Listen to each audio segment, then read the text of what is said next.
စီးပွားဥစ္စာကိုရှာလဲရှာရမယ်စစ်မှန်တဲ့နိလန်းနဲ့အသုံးချတာလဲလုပ်ရမယ်လို့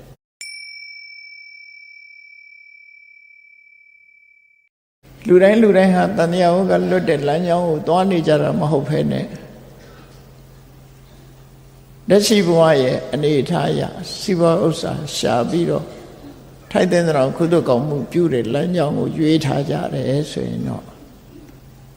ထိုလမ်းကြောင်းအတွက်အကောင်းဆုံးဖြစ်အောင်မြတ်စွာဘုရားလမ်းညွှန်ချက်ကိုသိဖို့လိုအပ်တယ်ပေါ့နော်။တော့မြတ်စွာဘုရားဟောတဲ့တရားတွေကလည်းအဆင့်လိုက်ဟောတာနောက်ဆုံးမှာအသိဉာဏ်ရှိလို့သောတာပန်ဖြစ်သွားတဲ့အနာတပိနုဝိသခါတို့ပဲရှိတယ်သူတို့ကစီးပွားဥစ္စာရှာတယ်ဌာနကောင်းမှုလုပ်တယ်သူတို့ရဲ့အနေထားအဲ့ဒါလိုစီးပွားရှာပြီးဌာနကောင်းမှုကုသိုလ်တွေကိုကြိုးစားအထောက်နေတဲ့ပုဂ္ဂိုလ်တွေမြတ်စွာဘုရားဟောတဲ့တရားတွေကိုကြည့်မယ်ယဟန်တန်ဃာတွေကဘာတွေဟောတော့နာရဝိနုဝိတခါတို့ကိုဟောတဲ့တရားတွေဟာဒါနအကျိုးဆိုတာမျိုးတွေကိုဟောတာများတယ်ကိုကျင့်သီလဒါနအကျိုးဟောတာများဒါကြောင့်နာရဝိတထေကြီးကနောက်ဆုံးအချိန်သူရောက်တဲ့အခါမှာရှင်သာရိပုတ္တရာမထေရမြတ်ကနာရဝိတထေကြီးရဲ့နောက်ဆုံးအချိန်မှာကျမကြီးမကောင်းလို့အေးရလဲပြီးဆိုတဲ့အခါရှင်သာရိပုတ္တရာနဲ့ရှင်အနန္ဒာတို့ကြွသွားပြီးတရားဟောတဲ့အခါမှာအစွဲဖြုတ်ဖို့ဆိုတဲ့တရားကိုဟောတယ်စွဲဖြုတ်ရမယ်မျက်စိကိုလည်းဆွဲဖြုတ်ရမယ်မျက်စိကမြင်တဲ့အစင်အာယုံကိုမှလည်းဆွဲဖြုတ်တယ်ဖြစ်ပေါ်လာတဲ့များတွေအလုံးဆွဲမထားဘူးဒီချိန်မှာဒါနသီလတရားမဟောပဲနဲ့ဝိပဿနာကျင့်စဉ်ပုံစံမျိုးဟောပြီးတဲ့အခါနာရဝိတ္တိကြီးမျက်ရည်ကျတယ်မျက်ရည်ကျတဲ့အခါမှာရှင်အနန္ဒာကတွေးတယ်အော်သိခြင်းတရားရင်ဆိုင်ရမှာဆိုတာဘယ်သူပဲဖြစ်ဖြစ်ကြောက်မှာပဲနာရဝိတ္တိကြီးရဲ့စိတ်ဓာတ်တွေဆုံးနေသလားလို့ဆိုအားပေးတဲ့အနေနဲ့ဖြစ်ပေါ်လာတဲ့သင်္ခါရတရားတွေယန္တံသာတံဘူတံသင်္ခတံပါလောကဓမ္မလောကကြီးမှာပြုပြင်ထားတဲ့တရားတွေမှန်သမျှသင်္ခါရတရားတွေမှန်သမျှပါလောကဓမ္မပျက်စီးမှုမှာဆုံးသက်ရတဲ့သဘောရှိတယ်ဒီလိုတရားသဘောနဲ့ကြည့်မယ်ဆိုရင်တန်ကုဋ္ဌိထလဘ္ဗဘယ်သူမှမတတ်နိုင်ဘူးသဘာဝတရားရဲ့လှုပ်ဆောင်မှုဘယ်သူမှမတတ်နိုင်ဘူးဆိုတော့ရှင်အနန္ဒာကိုလျှောက်တယ်ရှင်အနန္ဒာတပည့်တော်မြတ်စွာဘုရားဟောထားတဲ့အနိစ္စသဘောသိပါတယ်တဲ့တပည့်တော်ဝမ်းနေတာကတခြားမဟုတ်ဘူးတဲ့သာသနာတော်ကိုအကြီးကျယ်ထောက်ပံ့ပြီးဇေရွန်ကျောင်းတို့ကျောင်းကြီးဆောက်လုပ်လှူဒန်းရုံမြတ်မက40နဲ့မြတ်ယဟန်တန်ဃာတွေရဲ့ဆွမ်းကံဝေယဝိဆာကိုအကြီးကျယ်ကိုပြီးရင်ပြီးပြုစုတဲ့အနာတဝိတ္တိကြီးကိုယဟန်တွေကလည်းပဲဒါနတရားသီလတရားပဲဟောဒီတရားမျိုးသူမနာရဘူးတဲ့အခုလိုချိန်ကျမှသူဒီတရားနာရတယ်ပေါ့အဲ့ဒီမှာရှင်အနန္ဒာတို့ရှင်သာရိပုတ္တရာဖြေတာတော့ကျောင်းတကာကြီးတဲ့ဒီတရားမျိုးဟောတာတော့လူစရာဟာစီးပွားဥစ္စာတွေရှားရတယ်မိသားစုနဲ့နေတယ်ဆိုတော့ဆွဲမထားဖို့ဟောတဲ့အခါမှာအတိုင်းနဲ့ဝိုင်းနဲ့ပစ္စည်းဥစ္စာရှားနေတဲ့ပုဂ္ဂိုလ်တရားဖို့မဆွဲလိုက်ရဘူးလို့ဟောမယ်ဆိုလို့ရှိရင်သူတို့ဖြစ်ပေါ်နေတာတွေနဲ့ဆန့်ကျင်မဲ့လူဖြစ်နေမှာဆိုလို့ဒါနတရားကိုပဲအဓိကထားပြီးတော့ဟောကြတယ်လို့ဆိုလို့နာရဝိတ္တိကြီးကလျှောက်ထားတော်တယ်ရှင်ဘုရားတို့ဒါနတရားကြီးလည်းမဟောပါနဲ့ အခုလို့အစမြင့်တဲ့တရားကိုလည်းသူတို့ဟောပေးပါတော့အနာထပိဏိကောဝါဒသုတ်တံမှာဒီလိုဆိုထားတာရှိဟောနော်အဲ့တော့တရားဟောတယ်ဆိုတဲ့နေရာမှာလည်းပဲအခြေခံကစပြီးတော့ဟောတဲ့တရားလည်းရှိတယ်အစမြင့်ဟောတာလည်းရှိတယ်အဲ့လိုဟောတဲ့အခါမှာပရိသတ်ကိုယ့်ရဲ့နှစ်သက်သဘောကြရာကိုရှောင်လန်းနေတဲ့လမ်းကြောင်းနဲ့အဝင်ခွင်ချတရားမျိုးပဲမြတ်စွာဘုရားကိုယ်တိုင်ကလည်းပဲအကြောင်းအရာပေါ်လာတဲ့အခါမှာဒါကိုဒီလိုပဲဟောတန်တရားဝကမထွက်သေးဘူးဆိုတဲ့ပုဂ္ဂိုလ်တွေအတွက်ကတော့မှန်ကန်တဲ့လမ်းကြောင်းတိမ်းဆောက်မသွားအောင်ထိန်းကျောင်းပေးတဲ့တရားပို့အရေးကြီးတယ်လို့ပြောအောင်ဘာဖြစ်လို့တော့ဆိုခုချက်ချင်းနိဗ္ဗာန်ဝင်မဲ့ပုဂ္ဂိုလ်တွေမဟုတ်ခုချက်ချင်းတန်တရားဝကလက်ဖို့တရားဓမ္မကိုအာတုံခွန်ဆိုင်ကြိုးစားနေပြီဆိုရင်တော့ဝိပဿနာတရားကြီးပဲဖြေဟောမှာပဲအဲ့နော်ဘယ်တရားလမ်းကြောင်းပဲဖြစ်ဖြစ်ဣဒံမိပုံညာနိဗ္ဗာန်တပစ္စယဟောတုကိုလုံးသမျှကုသိုလ်ကောင်းမှုတွေကိုနိဗ္ဗာန်ထိဥတည်ထားဒါဘာကြောင့်နိဗ္ဗာန်ထိဥတည်ထားခိုင်းလို့ဆိုတမန်ကုသိုလ်ကံတွေကုသိုလ်ကံရဲ့သဘာဝဘာလို့ဆိုရင်သူ့သဘာဝအတိုင်းသူကအကျိုးတစ်ခုထုတ်လို့တယ်ဆိုပါစို့လူတွေတန်းနေပေးကမ်းနေစွန့်ကြဲတယ်ဆိုဒါနကုသိုလ်ရဲ့ reaction ပါတော့တုံ့ပြန်လာတာကကိုကလှူတော့တစ်ဖက်သားကရသွားပြီးစိတ်ချမ်းသာမှုတွေရတယ်ဒီပစ္စည်းရသွားသည့်အတွက်ကြောင့်လက်ခံရရှိတဲ့ပုဂ္ဂိုလ်ကဝမ်းပန္တတာဖြစ်တယ်အဲ့ဒီဝမ်းပန္တတာဖြစ်တဲ့ဒုက္ခမျိုးလှူဒန်းတဲ့လူစီပြန်ရောက်လာတယ်ဒါသဘာဝရဲ့တုံ့ပြန်မှုလို့ခေါ်တယ်ကိုလှုပ်တာဒီပင်နဲ့ကိုစီပြန်ရောက်တာမကောင်းတဲ့အကုသိုလ်ဆိုလို့ရှိရင်လေကိုကလူတယောက်ကိုဒုက္ခဖြစ်အောင်လုပ်လိုက်တယ်အဲ့ဒီဒုက္ခဟာတစ်ဖက်သားခံစားရတယ်အဲ့ဒီခံစားရတဲ့ဒုက္ခသည်တနေ့တစ်ချိန်ကျကိုစီပြန်ရောက်လာတယ်ဒါကံကြမ္မာရဲ့သဘောသီလစောင့်တည်တဲ့အခါမှာထိုသီလရဲ့အကျိုးတရားဟာစဉ်းစားကြည့်ပြီသူများအသက်မတတ်ဘူးဆိုရင်ကိုယ့်အသက်တတ်မဲ့လို့မရှိသူများဥစ္စာမခိုးဘူးဆိုရင်ကိုယ့်ဥစ္စာခိုးမဲ့လို့မရှိဒီအကျိုးလေးတွေကကိုလှုပ်တဲ့ပုံစံလေးအတိုင်းကိုစီပြန်ရောက်လာအဲ့ဒီဟာတွေကအရေးမပါဘူးလားဆိုအရေးပါတာပဲဒါလည်းဘဝရလာလို့ဆိုရင်စီးပွားဥစ္စာရှိအသက်ရှိတယ်ကျန်းမာတယ်ပစ္စည်းဥစ္စာခိုင်မြဲတယ်လူချစ်လူခင်ပေါ်တယ်ကိုယ်ကိုမတရားဆွဆွဲခံရတာမရှိဘူးအသိဉာဏ်ရှိတယ်ဆိုဒါသီလရဲ့အကျိုးတွေဒီလိုပြန်လာတာတုံ့ပြန်မှုတွေ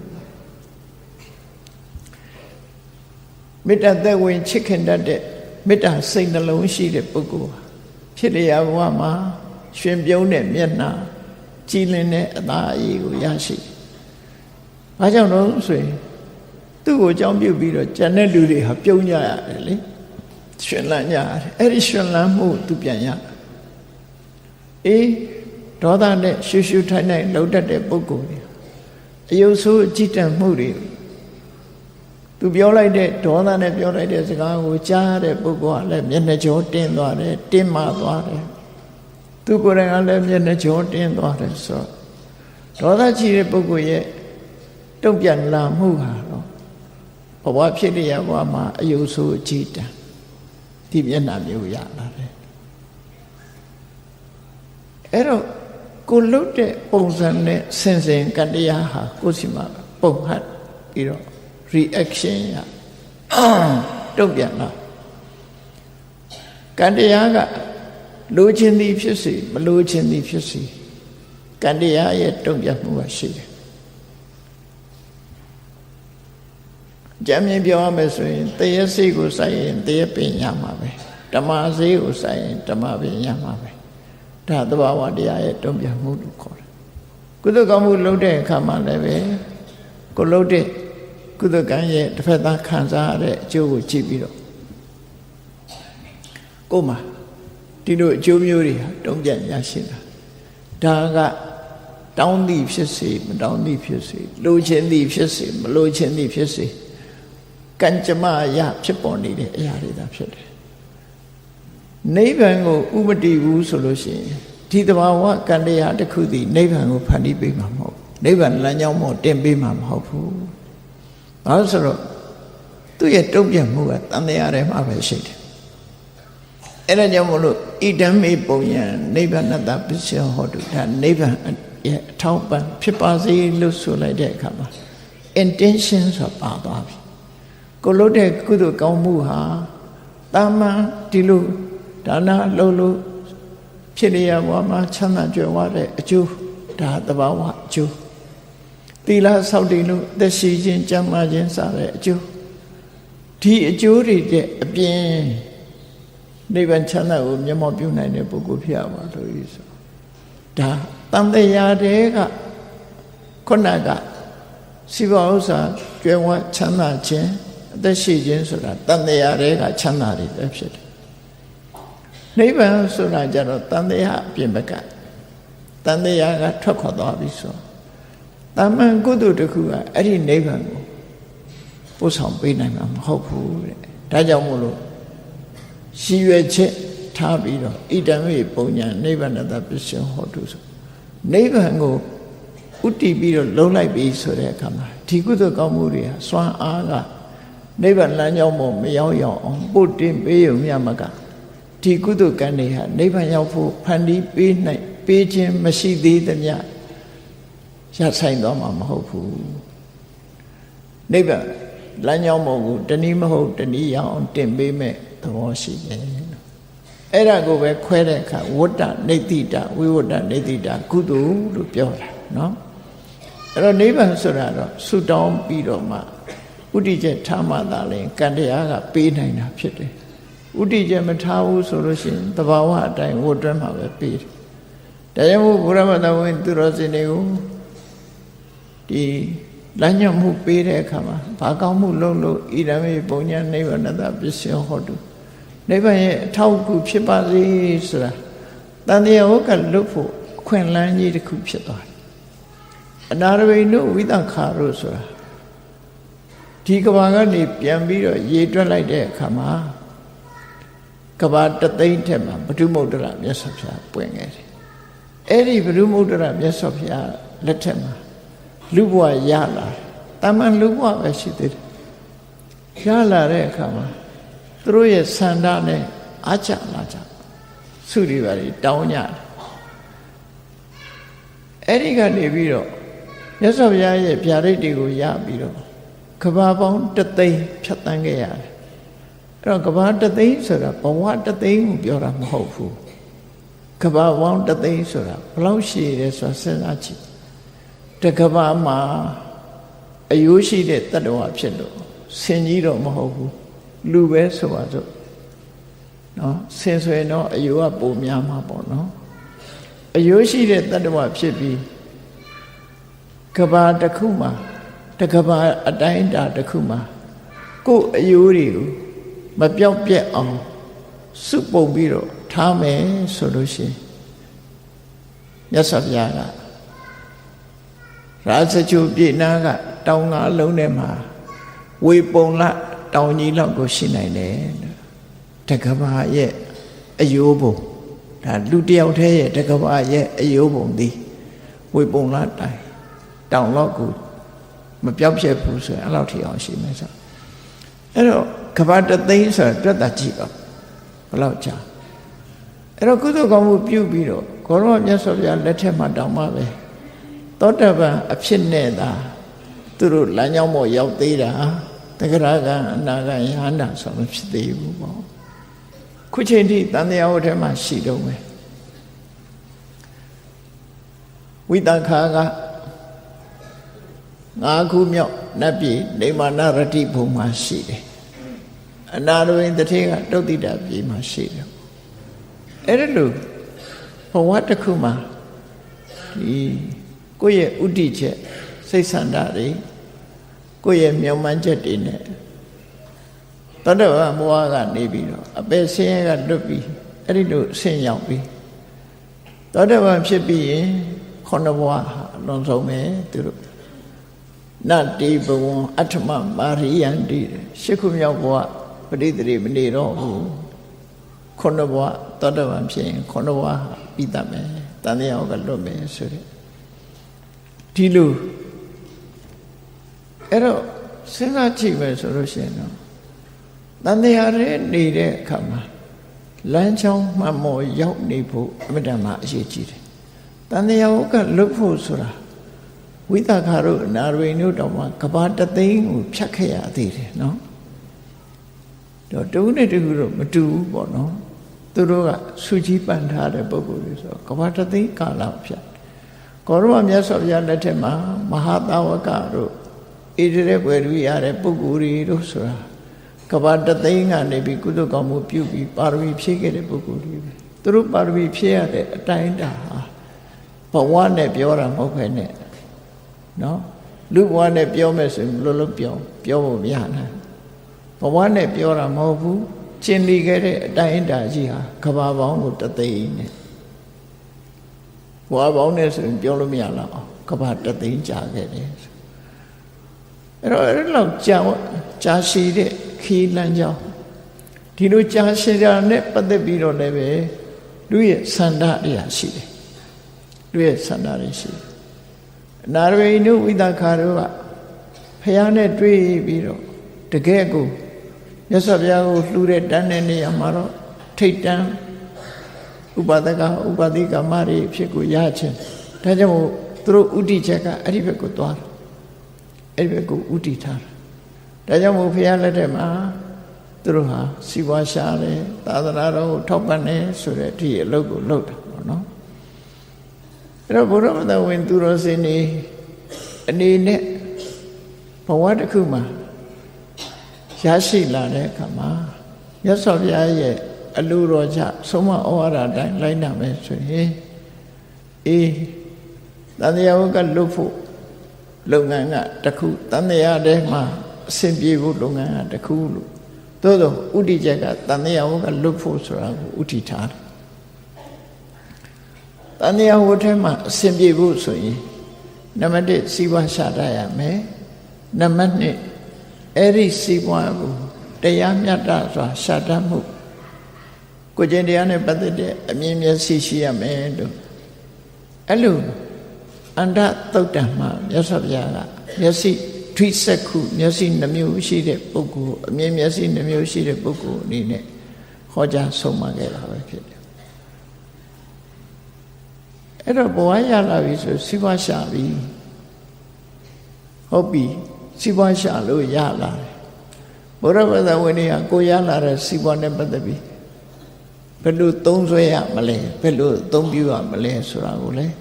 မြတ်စွာဘုရားကလမ်းညွှန်ဆုံးမခဲ့တာရှိတယ်ပေါ့နော်လမ်းညွှန်ဆုံးမဒါနဲ့ပတ်သက်ပြီးတော့အကြောင်းအားလျော်စွာမြတ်စွာဘုရားဟောထားတဲ့အပုဒ္ဒကသုတ်တံဆိုတာရှိတယ်ဒီနေ့မှာမြတ်စွာဘုရားသည်တာဝတိမြို့စေရွန်ကျောင်းမှာသရင်သုံးနေတဲ့အချိန်ကောသလမင်းကြီးဆိုတာဒီနေ့2ခေါက်3ခေါက်ပုံမှန်လောက်မြတ်စွာဘုရားစီရောက်လာတတ်တယ်သူတွေ့စားကတော့မြတ်စွာဘုရားအပေါ်မှာသူတိတ်ပြီးတော့မယဉ်နှီးဘူးအတော်လေးမြတ်စွာဘုရားနဲ့ယဉ်နှီးလာတဲ့အခါမှာကျတော့ဘုရားကျောင်းတော်ကိုခဏခဏရောက်တယ်လို့ဆိုအောင်ဘာကြောင့်ဘုရားနဲ့ယဉ်နှီးတော့ဆိုမြတ်စွာဘုရားကလည်းကောသလတိုင်းသားသူကလည်းကောသလတိုင်းသားဒေသချင်းတူကြအဲ့တော့သူလည်းမန္တလေးသားကိုလည်းမန္တလေးသားဆိုရင်တခြားနေရာမှာတွေ့ရင်မန္တလေးရချင်းဆိုမိတ်ဆွေဖြစ်ကြတာပေါ့နော်ဒါမဆန်းဘူးမြတ်စွာဘုရားကလည်းကောသလတိုင်းသားပဲကောသလတိုင်းကဘယ်ထိအောင်ရောက်တော့ဆိုဟိမဝတတောင်ခြေချီရောက်တယ်ဒါမို့လို့တက္ကတိုင်းလို့ဆိုတာကောသလတိုင်းရဲ့လက်အောက်ခံနေရပဲကောသလမင်းကြီးရဲ့အုပ်ချုပ်မှုအောက်မှာရှိတယ်ကောသလတိုင်းကြီးရဲ့ကြီးတယ်တိုင်းကိုမင်းကြီးကိုကောသလမင်းကြီးရဲ့အနုယန္တဝန်းရံရတဲ့ဘုရင်တွေဖြစ်ဖော်ပြတယ်ကောသလမင်းကြီးကပါဝါပိုကြီးတယ်လို့ပြောရသော်ရသုတ်တန်တစ်ခုမှဟောထားတာရှိတိုင်းကိုမင်းကြီးဟာတဲ့ကောသလမင်းကြီးကို လေးစားကြရတယ်အလေးပေးရတယ်ဘာကြောင့်လို့ဆိုရင်ကိုထီးကိုနန်းနဲ့နေတာမှန်တော်လဲပဲကောသလမင်းကြီးရဲ့အာနာစက်အောင်မှနေကြတယ်အနုယန္တလို့ခေါ်တယ်အနုယန္တဆိုတာဝန်းရံပြီးတော့လိုက်ပါရတဲ့ပုဂ္ဂိုလ်တွေပေါ့နော်ကောသလမင်းကြီးကိုခြံရံရတဲ့ပုဂ္ဂိုလ်တွေအနုယန္တတွေအဲ့ဒီတိုင်ကဝေမင်းကြီးကကောသလမင်းကြီးနဲ့တွေ့ရင်ကောသလမင်းကြီးကိုအလေးပြုကြတယ်သို့တော့တိုင်ကဝေမင်းကြီးကအလေးပြုရတဲ့ကောသလမင်းကြီးသည်မြတ်စွာဘုရားကိုတွေ့တဲ့အခါမှာဘုရားကိုအလေးပြုတယ်အဲ့ဒီလိုအလေးပြုတာဟာမျိုးရိုးကြောင့်လည်းမဟုတ်ဘူးအာနာပါဝါခုံသိက္ခာကြောင့်လည်းမဟုတ်ဘူးမြတ်စွာဘုရားတဏ္ဍမှာရှိတဲ့သီလပညာကြောင့်ပဲဖြစ်တယ်ပေါ့မြတ်စွာဘုရားရဲ့ကိုယ်ချင်းတရားမြတ်စွာဘုရားရဲ့အသိပညာအဲ့ဒါကိုလေးစားလို့ကောသလမင်းကြီးဟာမြတ်စွာဘုရားကိုအမတန်မှရုပ်သေးတယ်လေးစားတယ်ဒါမို့ဘုရားစိတ်ကတ်တယ်ပြီးတော့ကြည့်လိုက်မယ်ဆိုရင်ကောသလမင်းနဲ့မြတ်စွာဘုရားတို့ဟာတတူရွယ်တူဖြစ်တယ်ဘုရားဖြစ်စားကမြတ်စွာဘုရား35နှစ်ကောသလမင်းကြီးကလည်း35နှစ်ပဲမင်းဖြစ်တာပဲသူတို့အဲ့ဒီလိုတတူရွယ်တူတနေ့တည်းသာပုဂ္ဂိုလ်နှစ်ဦးဖြစ်ခြင်းကြောင့်မြတ်စွာဘုရားပေါ်မှာကောသလမင်းကြီးရဲ့လေးစားမှုဟာအဗဓမ္မခင်မင်းရင်းနှီးတဲ့လေးစားမှုဆရာသမားလိုလေးစားမှုလည်းပါတယ်ဒေသသားချင်းလေးစားမှုလည်းပါတယ်နောက်ဆုံးမှာကောသလမင်းကြီးဟာအစာချီမာလို့အစာအိမ်ဝမ်းမီးကတောက်လွန်အားကြီးတဲ့အခါမှာအစာစားရများတယ်များသည့်အတွက်ကြောင့်သူ့မှာအဝါလွန်တဲ့ယောဂဖြစ်တယ်အဝါလွန်တဲ့ယောဂကိုမြတ်စွာဘုရားကဝိချတဲ့ဤပေးလို့နောက်ပိုင်းကျတော့ကောသလမင်းကြီးဟာဖျားနိလန်တိုင်လိုက်ပြီးတော့ဝိချတဲ့အခါမှာသူဟာနေလို့ထိုင်လို့ပေါ့ပါကျမကြီးပို့ကောင်းလာအဲ့ဒီအတွက်လည်းမြတ်စွာဘုရားကိုသူကျေးဇူးတင်မသိသေးတာတွေသိရလို့လည်းကျေးဇူးတင်သို့တော်ဒီကောသလမင်းကြီးဟာမြတ်စွာဘုရားကိုမြတ်စွာဘုရားရှိကတရားတွေဘလောက်နာသူမှသောတပန်ဆိုတဲ့အဆင့်တော့မရှိဘူးအရိယသူတော်စင်အဆင့်မဟုတ်ရှာဘူးပေါ့နော်အဲ့ဒီထီအောင်ပေါ်ရောက်နိုင်တာမရှိဘူးဘာကြောင့်မရောက်နိုင်တာတော့ဆိုတော့ခုနပြောသလိုဣဒံမေပုံညာနိဗ္ဗာန်တပစ္စယောဟောတုဆိုတာဒီဘဝမှာအရင်ကုသိုလ်ကောင်းမှုတွေလုပ်တော့ကမလုပ်ခဲ့ဘူးနဲ့တူအဲ့တော့သူရတဲ့ကုသိုလ်ကောင်းမှုတွေနဲ့သူဟာတဏှာကလွတ်ဖို့အထောက်အကူမဖြစ်သေးဘူးအသက်80ပြည့်လို့ကွယ်လွန်နှိစ္စရောက်ပြီးနိုင်ပြန်ဆန်သွားတာဖြစ်တယ်သူဟာတရားဥတရားမြတ်ကိုတော့ရမသွားဘူးပေါ့သို့တော့သူရတာပါတော့ဆိုရင်တရားသဖြင့်အုပ်ချုပ်တဲ့မြတ်စွာဘုရားရဲ့အဆုံးအမကိုသိတဲ့ဘုရင်တူအနေနဲ့သာရရှိသွားတယ်ပေါ့ကျောင်းတကာအနေနဲ့သူကျောင်းဆောက်တာလည်းရှိတယ်စေရွန်ကျောင်းထဲမှာသူဆောက်လုပ်တဲ့ကဏ္ဍဂုရီ၄ကျောင်းထဲမှာတစ်ကျောင်းကသူဆောက်လုပ်တာဖြစ်တယ်နောက်စေရွန်ကျောင်းနဲ့အနီးနားမြေခွက်ချီမှလည်းရာဇကာရာမဆိုတဲ့ကျောင်းတစ်ကျောင်းကိုဆောက်လုပ်ပြီးတော့လှူတာဘိက္ခုနီတန်ဃာတွေနေထိုင်ကြတယ်ပေါ့အဲ့ဒါတော့သူကောင်းမှုတွေပေါ့နော်အဲ့ဒါလို့ကောသလမင်းကြီးကတနေ့ကို3ချိန်လောက်သူစိတ်ကူးရှိတယ်လို့ပဲဘုရားရှိရောက်လာတယ်တရက်တော့နေတဲ့စားပြီးတဲ့အချိန်မှာသူမြတ်စွာဘုရားရှိရောက်လာတော့မြတ်စွာဘုရားကမဟာရာဇာလို့ဘုရင်တွေကိုခေါ်လို့ရှိတယ်ဒီမဟာရာဇာဆိုတဲ့အသုံးနှုန်းကအိန္ဒိယနိုင်ငံမှာလည်းပဲခဏခေတ်ထိသုံးလုံးပဲရှိသေးတယ်မဟာရာဂျာလို့သူတို့ကြတော့စာပွဲကိုကြားတယ်နဲ့မဟာရာဂျာလို့ပဲခေါ်တယ်နော်အဲ့ဒီမှာမြတ်စွာဘုရားမဟာရာဇာနေ့အချိန်ကြီးမှာဘယ်လာခဲ့တာလဲမေးတဲ့အခါသူကပြောပြတယ်ရှင်ဘုရားတဲ့တပည့်တော် မင်းရေးဆိုရေးလုပ်ငန်းတွေနဲ့စီမံခန့်ခွဲပြီးတော့တပည့်တော်လာခဲ့တာပါတဲ့ဆိုပြီးတော့သူလျှောက်တယ်သူဘာစီမံခန့်ခွဲရတော့ဆိုတာဝတိမြို့မှာဗျာတဲ့သားသမီးမထွန်းကားအလုံးကိုချမ်းသာတဲ့တထေတူဆုံးသွားတယ်ပစ္စည်းတွေကရွှေတင်းငါးတင်မဲ့သိန်းချီချမ်းသာပြီးတော့ငွေကြေးဆိုတာတော့သူ့မှာရေတွက်လို့မရတော့အောင်ကျွယ်ဝချမ်းသာသူဖြစ်ပါတယ်တာဝတိမြို့ကအလွန်ချမ်းသာတဲ့တထေကြီးလွန်ချမ်းသာတယ်ဒါပေမဲ့သူကသားသမီးမထွန်းကားဘူးတဲ့သားသမီးမထွန်းကားတော့သူတည်တဲ့အခါကျတော့သူတို့ရဲ့တိုင်းပြည်ရဲ့ထုံတန်းစင်လာရသားသမီးမထွန်းကားတဲ့ဒီမိသားစုပိုင်တဲ့ပစ္စည်းတွေကိုဘုရင်ကအကုန်သိမ်းယူရတယ်ဒါဥပဒေအရပေါ့နော်မတရားသိမ်းတာတော့မဟုတ်ဘူးဥပဒေအရဘုရင်ပဲပိုင်ဆိုင်ခွင့်ရှိတယ်ပေါ့အိန္ဒိယထုံးစံကသားသမီးမရဘူးဆိုလို့ရှိရင်တထေးကြီးဆုံးသွားရင်တထေးကတော်ကြီးကပိုင်ဆိုင်ခွင့်မရှိဘူးတဲ့ဗမာပြည်ကအမျိုးသ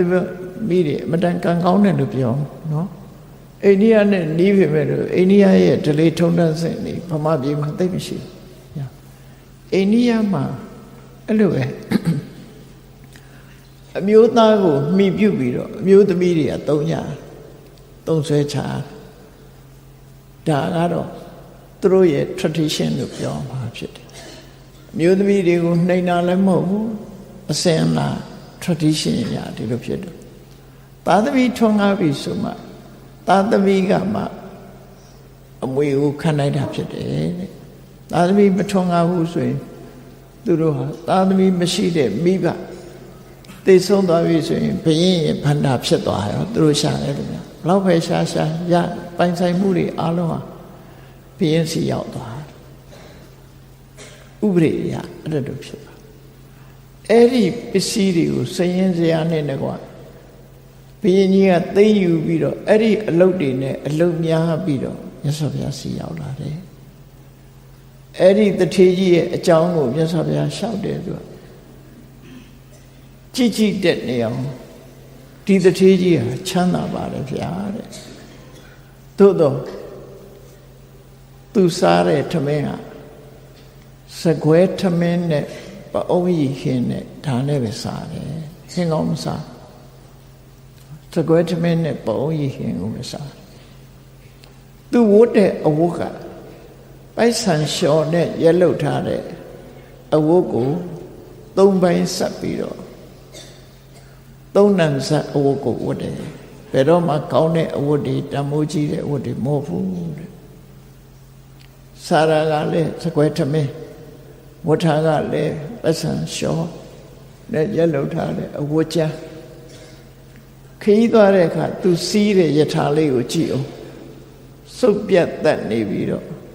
တည့်ရထီးလေးတွေအမိုးလုတ်ထားတဲ့စုပ်ပြတ်တတ်နေတဲ့ယထာလေးစီးပြီးတော့ဘုရင်နံတော်သွားလေးရှိတယ်အဲ့တော့လောကမှာပစ္စည်းဥစ္စာတွေကြီးတဲ့ချမ်းသာနေတော်လည်းပဲကိုယ်ပစ္စည်းတွေကိုကိုမသုံးရက်မစားရက်အဲ့ဒါလို့ဖြစ်လို့သူတည်သွားတဲ့အခါသူပိုင်ဆိုင်တဲ့ပစ္စည်းတွေကိုတပြည့်တော့ဟာဥပရိယမင်းဗန္တာအဖြစ်သိမ်းယူတဲ့အလုပ်ကိုစီမံပြီးတော့အခုရောက်လာတာပါလို့ဒီဇတ်တန်လေးကိုလျှောက်တယ်နော်အဲ့တော့ဒီတတိကြီးကဒီလိုချမ်းသာပါရဲ့နဲ့မသုံးဆွဲတာဟာဘာကြောင့်လဲလို့ဆိုတဲ့အခါဒါနကောင်းမှုလုပ်တဲ့အချိန်တုန်းကစေရနာသုံးထံမလှူခင်ကလည်းစိတ်အားထက်သန်လှူနေတဲ့အချိန်မှာလည်းစိတ်အားထက်သန်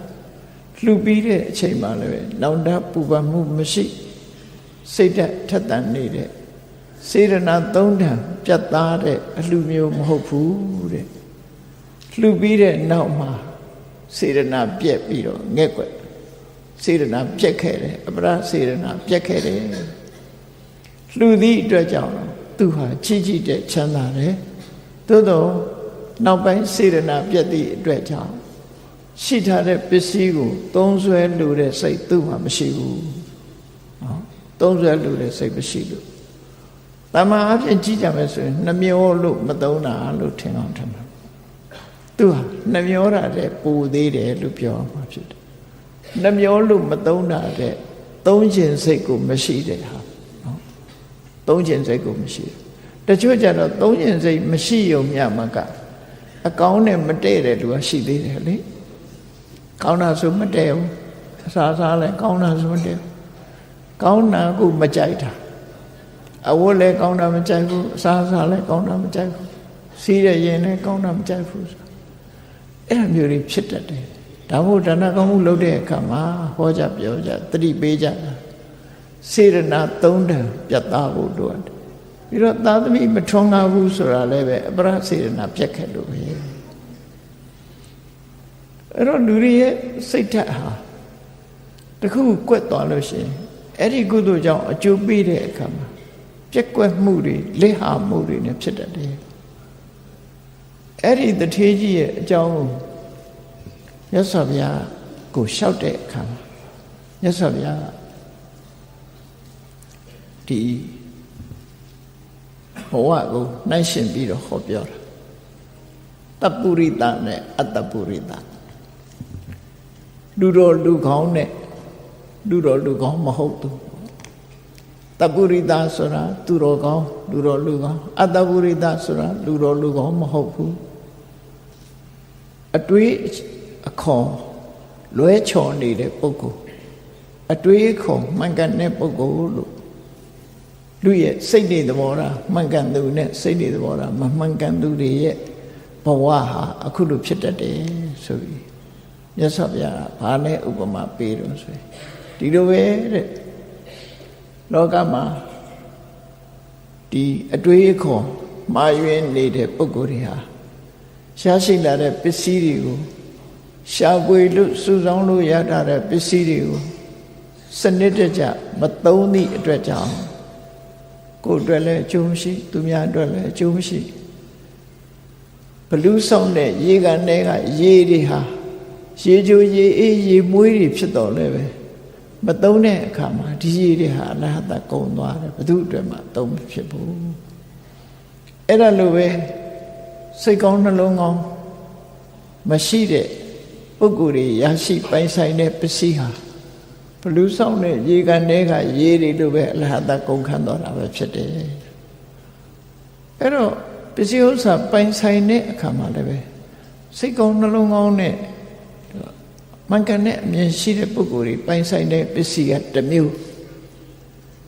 အဲ့လိုမဟုတ်ဘဲနဲ့စိတ်ကောင်းနှလုံးကောင်းမရှိဘဲနဲ့ပိုင်ဆိုင်ခွင့်ရသွားတဲ့ပုဂ္ဂိုလ်ရဲ့အနေထားတစ်မျိုးဆိုတာကိုမြတ်စွာဘုရားခွဲခြားဟောတာနော်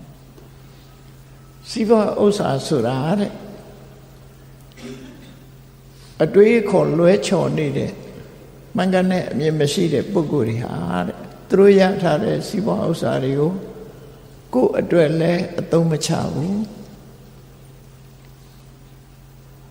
မိဘတွေအတွက်လည်းအသုံးမချဘူးမိမိရဲ့မိသားစုအတွက်လည်းအသုံးမချဘူးကိုယ်အိမ်မှာအလုပ်လုပ်တဲ့လူတွေအတွက်လည်းအသုံးမချဘူး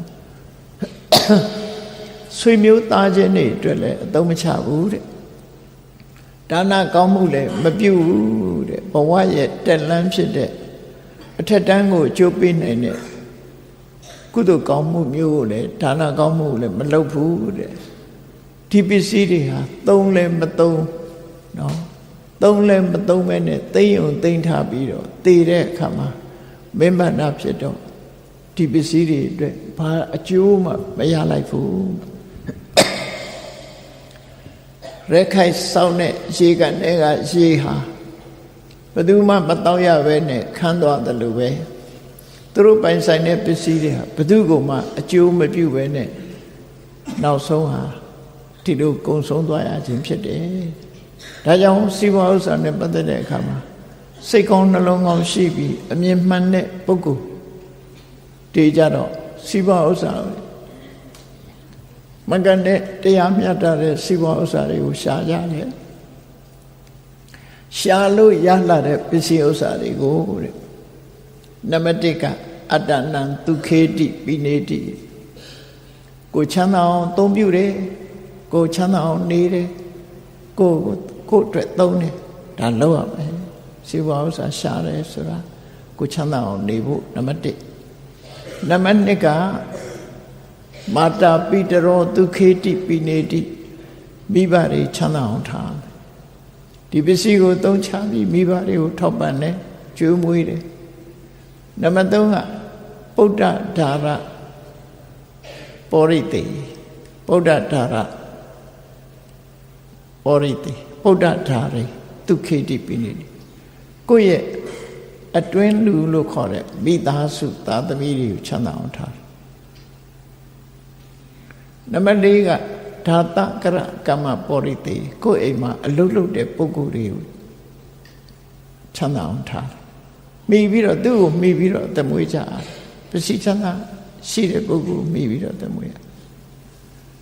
နံပါတ်5ကနံပါတ်6ကကုသိုလ်ကောင်းမှုလုပ်တယ်နော်ကိုချမ်းသာအောင်နေတယ်ကိုမိဘကိုကျွေးမွေးတယ်ကိုမိသားစုကျွေးမွေးတယ်နောက်အလုပ်သမားတွေကျွေးမွေးတယ်မိတ္တမစ္စေဆွေတွေမျိုးတွေနံပါတ်5ဆွေတွေမျိုးတွေမိတ်ဆွေသင်္ကားတွေကိုကူညီတယ်ထောက်ပံ့တယ်နံပါတ်6ကဒါနကောင်းမှုပြုတယ်အဲ့ဒီနီးနဲ့ပစ္စည်းဥစ္စာကိုသုံးချခြင်းမှန်ကန်တဲ့အသုံးချခြင်းပဲဖြစ်တယ်အဲ့လိုမှန်မှန်ကန်ကန်အသုံးချထားတဲ့ပုဂ္ဂိုလ်တရားဟာပစ္စည်းဥစ္စာကုန်လည်းပဲကောင်းသောနည်းဖြင့်ကုန်ခြင်းအသုံးပြုလို့ကုန်ခြင်းသာဖြစ်တယ်ဥပမာဘာနဲ့တူလဲလို့ဆိုလို့ရှိရင်လူတွေကသုံးဝင်ရှိတဲ့ရေကြီးရေအေးအနံ့ကောင်းတဲ့ရေကလေးတွေဟာလူတွေကခတ်ယူကြပြီးတော့ချိုးကြတယ်တောက်ကြတယ်သုံးဆွဲကြတယ်အဲ့ဒီလိုချိုးယူသုံးဆွဲပြီးလို့သုံးဆွဲကြလို့ဒီရေကနေကရေတွေကုန်သွားခြင်းဟာကောင်းသောကုန်ခြင်းလူတွေကိုအကျိုးပြုသွားတယ်ကုန်ခြင်းပဲကိုယ်မှရှိတဲ့ပစ္စည်းကိုလည်းပဲအဲ့ဒီနီးမျိုး6မျိုးနဲ့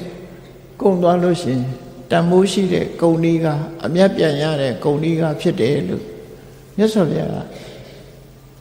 လာပြီးတော့လျှောက်ထားတဲ့ကောသရမင်းကြီးကိုဒီတုတ်ကိုဟောလိုက်တာဒါမြတ်စွာဘုရားကချီးမွမ်းတဲ့ကိုရထားတဲ့ပစ္စည်းဥစ္စာကို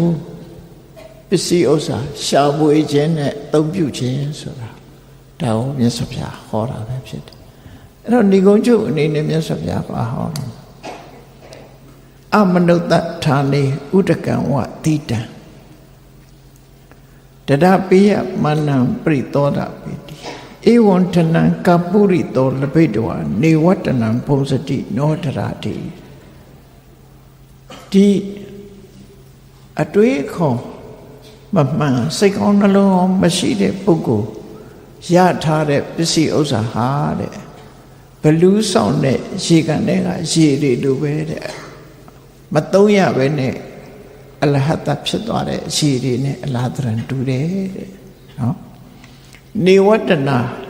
ဘုံစတိနောဒရာတိကိုယ်လည်းမသုံးဘူးလှူလည်းမလှူဘူးဆိုကိုယ်အတွက်လည်းသုံးမကြဘူးသူများအတွက်လည်းသုံးမကြဘူးအဲ့တော့ဘဝမှာအဲ့လိုမဖြစ်စေရဘူးလို့ပြောတယ်နော်ဘဝမှာမှန်ကန်တဲ့ဒီနဲ့သုံးတာဒီရောစဝိညုအဋ္ဌကမ္မဘောကေအသိဉာဏ်ရှိပြီးလိမ္မာပဏတ်တဲ့ပုဂ္ဂိုလ်တွေကြတော့တဲ့ပစ္စည်းဥစ္စာတွေကိုရအောင်ရှာတယ်တရားသဖြင့်ရအောင်ရှာတယ်ရလာတဲ့ပစ္စည်းတွေကိုသောဘုံစတိကိစ္စကရောစာဟောတယ်သူဟာထိုပစ္စည်းတွေကိုသုံးဆွဲတယ်ချမ်းသာအောင်နေတယ်အရာရာမှာလှုပ်တဲ့လှုပ်ထိုက်တာတွေကိုဟောဒီပစ္စည်းတွေအသုံးချပြီးတော့လှုပ်တယ်တဲ့သောညာတိတံကံပရိတဝါအဲ့ဒီပုဂ္ဂိုလ်ဟာသူ့ရဲ့ဆွေတွေမျိုးတွေကိုခရုတဆိုင်ကြွေမွေထောက်ပံ့တယ်အတိုင်းဝိုင်းတွေကိုလည်းသူကထောက်ပံ့တယ်ကိုညီတယ်ဒီကနေ့ခေတ်မြန်မာနိုင်ငံမှာပစ္စည်းဥစ္စာချမ်းသာပြီးတော့နော်အများအတွက်လှူကြတယ်တန်းကြတယ်မိမိတို့ကိုးကွယ်တဲ့ဘာသာတရားအတွက်လှူကြတယ်တန်းကြတယ် မြန်မာလူမျိုးတွေကတော့ဟောဒီမြတ်စွာဘုရားရဲ့တရားကိုနာရလို့ပဲဖြစ်မယ်အဆုံးအမကိုရကြလို့ပဲဖြစ်မယ်ပစ္စည်းဥစ္စာနဲ့ပတ်သက်ပြီးတော့အလဟတဖြုံတိကြတာသိပြီးတော့မရှိဘူးမြတ်စွာဘုရားဟောတဲ့အတိုင်းပဲလူကြတယ်တန်ကြတယ်သူတို့ကိုယ်တိုင်သုံးဆွဲကြတယ်ချမ်းသာအောင်နေကြတယ်ဆိုတာဒါဘုရားဆုံးမထားတဲ့အတိုင်းပဲเนาะသောညာတိတံကံနိတဘောပရိတဝါအနေတိတောတက္ကမုပ္ပိတိဒါဖြင့်အဲ့လိုနေထိုင်သွားတဲ့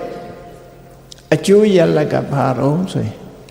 အနေတိတောဒီဘဝမှာအကဲ့ရဲ့လွတ်တယ်ဘယ်သူမှကဲစရာမရှိဘူးပစ္စည်းဥစ္စာလည်းရတယ်ရတာတွေကိုယ်တိုင်နဲ့သုံးတယ်သူများကိုလည်းလှူတယ်ထောက်ပံ့တယ်ဆိုအဲ့လိုလှုပ်သွားတဲ့ပုဂ္ဂိုလ်ဟာကဲ့ရဲ့လွတ်ပြီးတော့ကောင်းရသူတိဘုံကိုရောက်နိုင်တယ်လူပြည်နတ်ပြည်ကိုရောက်ရတယ်တက်ခဆိုတာ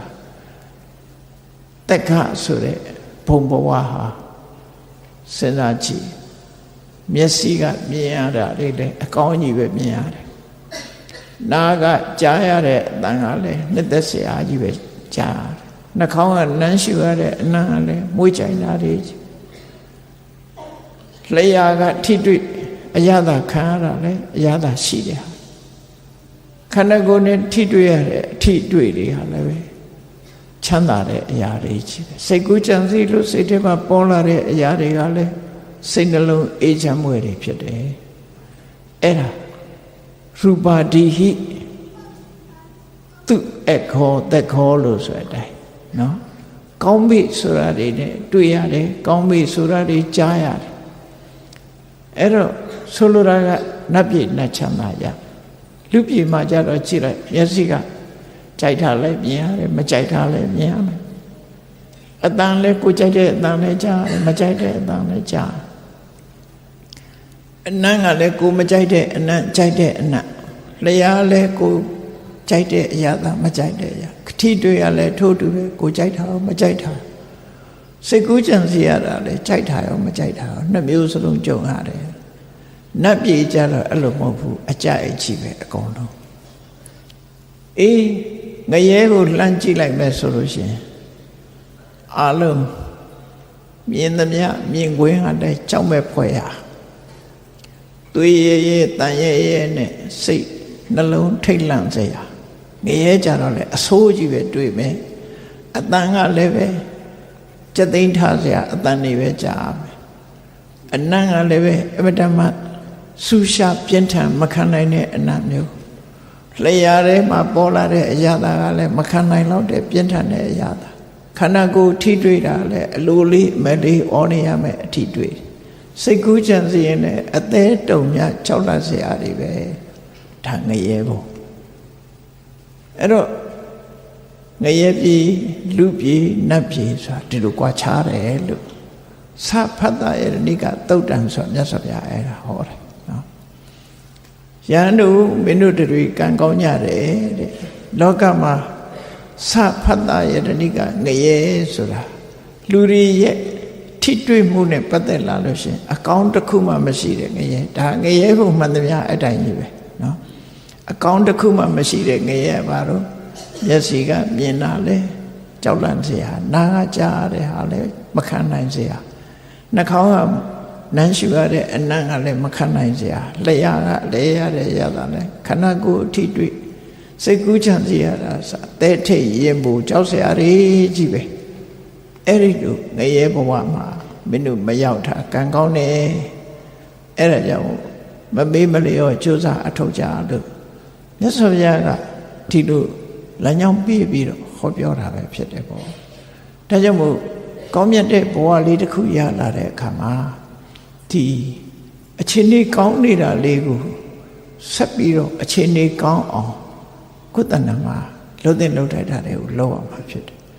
အဲ့ဒါကိုမြတ်စွာဘုရားဘလို့ဩဝါဒပေးတော့ဆိုကောသရမင်းကြီးကိုဟောလိုက်တဲ့တရားအနေပြီးဆက်ပြီးတော့မြတ်စွာဘုရားဟောတာလေးကိုကြည့်အတ္တနိစေပိယံစဉ္ညာနနံပပေနတန်ယုစေကိုဘဝဆက်တိုင်းကောင်းစားစေခြင်းနဲ့ဆိုရင်တဲ့ မကောင်းမှုအကုသိုလ်တွေနဲ့ဘယ်တော့မှကိုယ်ရင်နဲ့နှလုံးနဲ့မရှင်တွဲစေနဲ့နနံပပေနဆိုလိုတာကမဟုတ်တာလုပ်ဖို့စိတ်မကူးနဲ့ကိုယ်ရင်ထဲမှာမဟုတ်တဲ့အတွေးတွေရောက်လာစေနဲ့တွန်းလှန်ဖယ်ရှားပြေလို့သူတို့ပြောတာနော်လက်မခံနဲ့မဟုတ်တဲ့အတွေးဆိုတွန်းလှန်ကောင်းတဲ့အပြစ်ကင်းပြီးတော့ကုသိုလ်ဖြစ်တဲ့အတွေးတွေကိုတွေးပေးပါဘာတွေတွေးရမလဲကိုယ်အရေးကိုတွေးတာကြရင်အေးဒီနေ့ငါဟာကိုချင်းသီလနဲ့ပြည့်စုံရင်လားငါတဏ္ဍမှာကိုချင်းသီလရှိရလားငါဘာတွေနဲ့အချိန်ကုန်နေသလဲငါစိတ်တရားရောကုသိုလ်စိတ်နဲ့အချိန်ကုန်သလားကိုယ့်ကိုဆန်းစစ်ပြီးတဲ့အခါကျတော့ကုသိုလ်နဲ့အချိန်ကုန်အောင်ကြိုးစားဖို့လိုအပ်တယ်ရင်နဲ့နှလုံးနဲ့ကုသိုလ်ရဖို့ဟာအရေးကြီးတယ်ရင်ထဲမှာတရားဖြစ်နေတယ်လှူတာမလှူတာတဲ့တရားဖြစ်နေတယ်ရင်ထဲမှာတတိတွေဖြစ်နေတယ်ရင်ထဲမှာမကောင်းတာတွေကိုမလုပ်ဖို့ကြိုးစားတဲ့ဝီရိယတွေဖြစ်နေတယ်ရင်ထဲမှာစိတ်တွေလေလွင့်မနေဘဲနဲ့ကောင်းမြတ်တဲ့အာယုန်တစ်ခုပေါ်မှာတည်ကြည်မှုတွေဖြစ်တယ်ရှင်ထဲမှာအမှန်ကန်ဆင်ញင်သုံးသပ်တတ်တဲ့အကုသိုလ်ရဲ့အပြစ်ကုသိုလ်ရဲ့အကျိုးတွေဆင်ញင်သုံးသပ်တတ်တဲ့အသိဉာဏ်တွေဖြစ်နေမယ်တတ္ထဝီရိယတတိသမာဓိပညာဆိုတာဒါတွေဖြစ်နေတယ်ဆိုရင်မကောင်းတဲ့အကုသိုလ်တွေကိုယ်တဏ္ဍမှာမဖြစ်တော့သီလနဲ့ထုံမွမ်းထားမယ်တရားနဲ့ထုံမွမ်းထားမယ်တုတ္တနဲ့ထုံမွမ်းမယ်စာကနဲ့ထုံမွမ်းနေဆိုတာမကြတတိယကိုပြောတာကိုစောင့်တဲ့သီလလေးတွေမယ်မကြတတိယမကြတတိယနေခြင်းအပြင်ကုသိုလ်ဆိုတာစိတ်ထဲကတတိယပြီးတော့နေတဲ့အခါမှာဒီသီလထပ်ဆောင်မလို့အကျိုးတက်လာတာအကျိုးဖြစ်လာတာအဲ့ဒီတခါတတိယရင်တခါကုသိုလ်စိတ်ဖြစ်တယ်နှစ်ခါတတိယရင်နှစ်ခါကုသိုလ်စိတ်ဖြစ်အဲ့တော့ယင်နဲ့နှလုံးထဲမှာတတ္ထာပရိဘာဝိတစိတ်သီလပရိဘာဝိတစိတ်တုတ္တပရိဘာဝိတနာထားတဲ့တရားတွေမကြတရားနာစဉ်းစားတုတ္တပရိဘာဝိတစိတ်စာကကိုလှူထားတဲ့ကုသိုလ်ကောင်းမှုတွေကိုယင်နဲ့နှလုံးထဲမှာမကြကြသတိထားအေးဆင်ញင်တုံတရားလှုပ်တင်တာနဲ့မလှုပ်တင်တာအ ਨੇ ဆုံးကကံဤအကျိုးကိုသိမြင်တဲ့ပညာကမ္မတက္ကတာသမ္မာဒိဋ္ဌိမမြဲဘူးလို့သိတာဝိပဿနာသမ္မာဒိဋ္ဌိအ ਨੇ ဆုံးကမ္မတက္ကတာသမ္မာဒိဋ္ဌိဝိပဿနာသမ္မာဒိဋ္ဌိဆိုတာကိုယ့်ရဲ့နဲ့ဖြစ်အောင်လုပ်ရမှာပဲဖြစ်တယ်အဲ့လိုဖြစ်နေခြင်းအပြင်သိနေလို့ရှိရင်မသိတဲ့မောဟကုသနာမှမဖြစ်ဘူးကုသိုလ်တရားကိုတတိယနေခြင်းအပြင်ကုသိုလ်တရားကိုမေ့လျော့တဲ့ပမာဒတရားလည်းကိုယ့်ရဲ့နဲ့မှမဖြစ်တော့ဘူးအဲ့ဒါလို့အဆိုးတရားတွေကိုဖယ်ရှားဖို့မြတ်စွာဘုရားအတ္တနိစီပိယံစင်ညာကိုမျက်နှိုးတဲ့တန်မိုးထားတယ်ဆိုရင်နနံပပေနတန်ယူစီကိုယ့်ရဲ့နဲ့နှလုံးထဲမှာမကောင်းတဲ့စိတ်တွေမဖြစ်စေနဲ့တဲ့ဘာကြောင့်တိုက်တွန်းရတယ်လဲဆိုရင်နာဟိတံသူလပံဟောတိဒုက္ခံဒုက္ကတာကာရိမဟုတ်တာလုပ်ပြီးကောင်းကျိုးချမ်းသာဆိုတာမရနိုင်ဘူးမကောင်းတာလုပ်ပြီးအကောင်းရမယ်လို့တော့ဘယ်တော့မှမတွက်နဲ့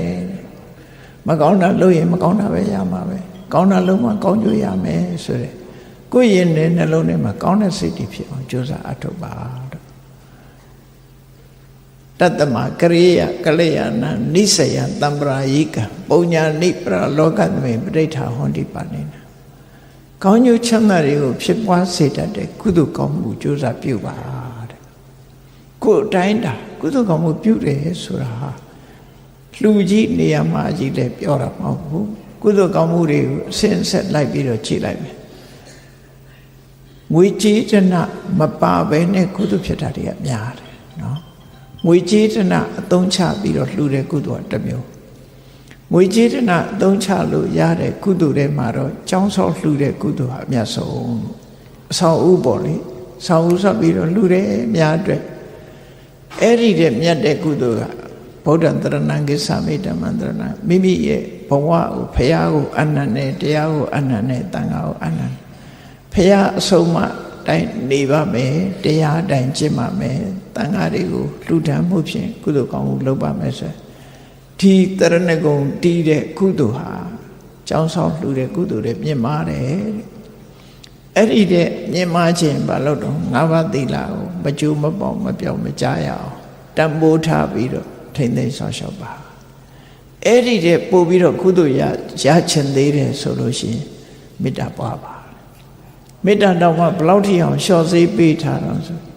နန္တာတရှူလေးလောက်ပဲဖြစ်အောင်ပွားကြည့်ပါတဲ့နန္တာတရှူဆိုတာတဏ္ဍခါလေးသွေးထားပြီးတော့လက်လေးတစ်ချောင်းနဲ့တဏ္ဍခါလေးကောယူပြီးတော့နှာဝကိုတိတ်ပြီးရှူလိုက်တဲ့အချိန်ပိုင်းလေးဟာတစ်စက္ကန့်လေးပဲရှိမှာပေါ့နော်အဲ့ဒီအတိုင်းတာလေးပဲဖြစ်စီတရားအားလုံးအစဉ်ပြေကြပါစေကိုယ်နဲ့ကိုယ်ပတ်ဝန်းကျင်မှာကိုအများပေါ်မှာမုန်းတီးတဲ့ဒေါသမဖြစ်အောင်အဲ့ဒီအချိန်လေးမှာမေတ္တာပွားပေးပါအဲ့ဒါတော့ပွားရင်တောင်မှပဲဒီမေတ္တာဘာဝနာကုသိုလ်ဟာခုနကပြောတဲ့တရဏဂုံတည်လာတဲ့ပုံမြင့်မြတ်သေးတယ်ဒါဖြင့်အဲ့ဒီတဲ့မြတ်တဲ့ကုသိုလ်ရှိသေးလားလို့ဆိုအစ္ဆရာသင်္ကတမတ္တပိအနိစ္စတိညာဘာဝေတိလက်ဖြစ်တတိအချိန်ပိုင်းလေးဖြစ်ပါစေကိုယ့်ကိုဆင်ញင်သုံးသပ်လိုက်ပါငါလည်းမမြဲဘူးငါပစ္စည်းတွေလည်းမမြဲဘူးတနေ့ကျရင်ငါတို့အလုံးထားသွားရမှာပဲအရာခတ်သိမ်းဟာဘယ်သူမှမမြဲဘူးသင်္ခါရတရားမှန်သမျှဟာဘယ်အရာပဲဖြစ်ဖြစ်ပြောင်းလဲပျက်စီးခြင်းနဲ့ပဲကြုံရမယ်ဆိုတဲ့စဉ်းစားဉာဏ်ကလေးတစ်ခုဖြစ်အောင်ကြိုးစားလိုက်ပါဆိုတာဒါဝိပဿနာဉာဏ်ဖြစ်အောင်လုပ်ခိုင်းတာဆိုလို့တနေ့တစ်ခါလောက်တတိယပြီးတော့ကိုယ်ပိုင်တဲ့ပစ္စည်းတွေကိုကြည့်တနေ့ကျတော့ငါတို့ဒါတွေထားခဲ့ရတနေ့ကျတော့ငါတို့ထားခဲ့ရပစ္စည်းတွေပိုင်ဆိုင်တာတွေကြည့်ပြီးနှလုံးသွင်းငါတို့ကိုယ်တိုင်ကလည်းစွန့်ပစ္စည်းကလည်းငါတို့ကိုစွန့်ငါတို့ကလည်းပစ္စည်းကိုစွန့်ဘဝဆိုတာဘယ်ရမှမတည်မြဲပါလားမန္တလေးမြို့ကြီးတည်ပြီးတော့နန်းတော်ကြီးဆောက်ပြီးနေသွားတဲ့မင်းတို့မင်းကြီးပဲရှော့တော့ရှိဘူးလေအဲ့ဒါလိုပဲဘဝဆိုတာမမြဲဘူးဆိုတဲ့အနိစ္စတင်ညာကိုဆင်ញင်တုံတရားနဲ့မကြဆင်ញင်သုံးသပ်ပေးခြင်းအပြင်ဝိပဿနာကုသိုလ်ဖြစ်ပါတယ်အဲ့ဒီဖြစ်လာတဲ့ဝိပဿနာကုသိုလ်သည်ကုသိုလ်ထဲမှာအကောင်းဆုံးလုပ်လို့ရတဲ့ကုသိုလ်ထဲမှာအကောင်းဆုံးပဲဒါဖြင့်သောရကတဲ့မှဆိုရင်လူတွေကအဲ့ဒါတွေတွေးရင်စိတ်ညစ်တယ်နော်အကုန်လုံးထားခဲ့ရမှာဒါတွေတွေးစိတ်ညစ်တယ်လို့ထင်ကောင်းထင်လေမဟုတ်ဘူးအသိဉာဏ်နဲ့ဆင်ញင်သုံးသပ်ကြည့်တာအမှန်အကန်ကိုဆင်ញင်သုံးသပ်ကြည့်ရမယ်ကြည့်လိုက်ရင်ဘလို့အကျိုးရအောင်ဆိုတွေ့တာမှုတွေလျော့သွားတယ်ဒါမှန်မယ်တွေ့တာမှုတွေလျော့သွားကိုယ့်ကိုထာဝရဖြစ်နေတဲ့အတွေးဟာလျော့သွားတယ်ဩငါတို့ကတခဏပါလားတခဏဆိုတာငါတို့အကျိုးရှိတာလောက်ရမှာပါလားဆိုတာဒီအသိလေးဝင်လာတယ်အဲ့ဒီအသိကတတ်မိုးရှိတာပြောတာနော်တွေ့တာမှုတွေကိုလျှော့ချနိုင်တယ်အသိနဲ့မှတွေ့တာမှုကိုလျှော့ချတွေ့တာမှုလျှော့ချနိုင်မှရင်ထဲကတောကဆိုတာလျှော့ချလို့ရတယ်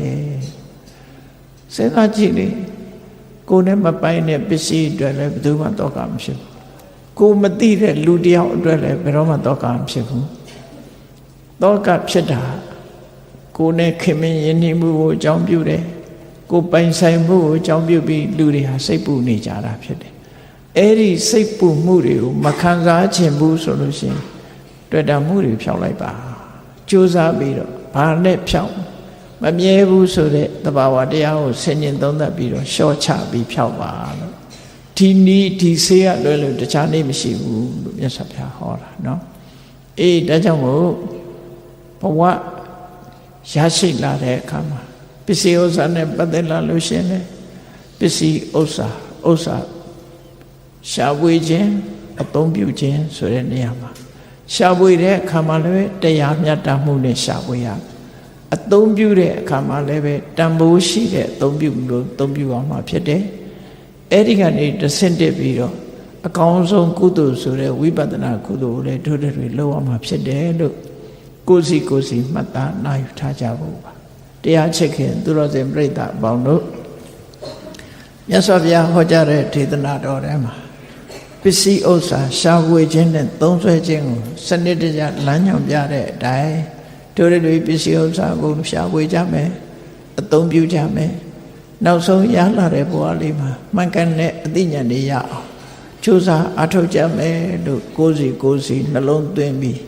မမေ့မလျော့သောတတိ ကြီးမားသောလုံးဝဝိရိယဖြင့်ကြိုးစားအားထုတ်နိုင်ကြပါစေကုန်သတည်း